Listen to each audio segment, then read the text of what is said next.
na Mtume mwenyewe sallallahu alaihi wasallam alikuwa akifunga siku hiyo. So stage ya kwanza ni ilipokuwa Makkah. Hali ya pili, stage ya pili, alipofanya hijra akaja Madina, akawaona Mayahudi wanafunga. Anna Nabiy sallallahu alaihi wasallam lamma qadima al-Madina ra'a siyam ahli al-kitab lahu wa ta'dhimuhum lahu. Aliwaona watu wa vitabu Mayahudi walikuwa wakiishi katika mji mtukufu wa Madina wakifunga siku hii kama vile watu walivyokuwa wakifunga Makkah Quraish. Lakini Rasul sallallahu alaihi wasallam ajua hawa wako katika dini tofauti. Sasa kwa nini Mayahudi walikuwa wakiishi Madina walikuwa wakifunga siku hii na wao hawako katika dini moja na Quraish?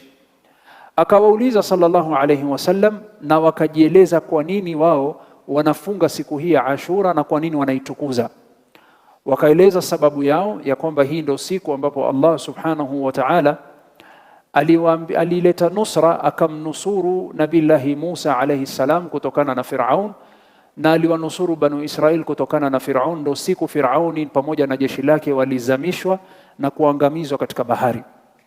Akaifunga hii siku ya 10 Nabillahi Musa alayhi salam kumshukuru Mwenyezi Mungu kwamba alimnusuru, na Banu Israil wakawa ni wenye kuifunga siku hii, na sisi pia tuifunga.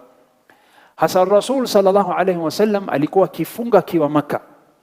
Hasa alipokuja Madina akawa sasa yuifunga siku hii, na akaamrisha Waislamu pia waifunge.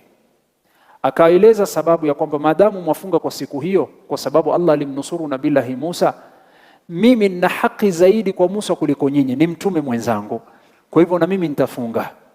Hasa ilipokuja Makkah tukaja katika level ya pili, Ar-Rasul kwa sasa akaamrisha Waislamu wafunge, bali akaamrisha watoto pia wafunge. Asema Ibn Umar radhiyallahu anhu, ikawa inafika siku ya Ashura tarehe 10, tukaamrishwa kufunga sote, bali watoto pia wakawa wanaamrishwa kufunga, kiasi cha kuwa mtoto anapohisi njaa yapewa kifaa ama toys kwa lugha leo aweze kuchezea ili apate kusahau ile njaa.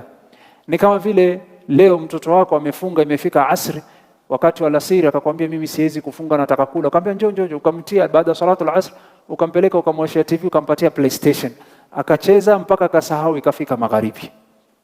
Hasa asema Ibn Umar, akija mtoto akilia yupewa kifaa achezee ili aweze kusahau ile njaa, mara magharibi imefika na mtoto yakuwa amefunga siku hiyo.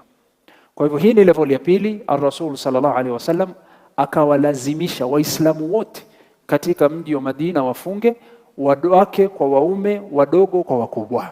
Akaamrisha pia watoto wafunge.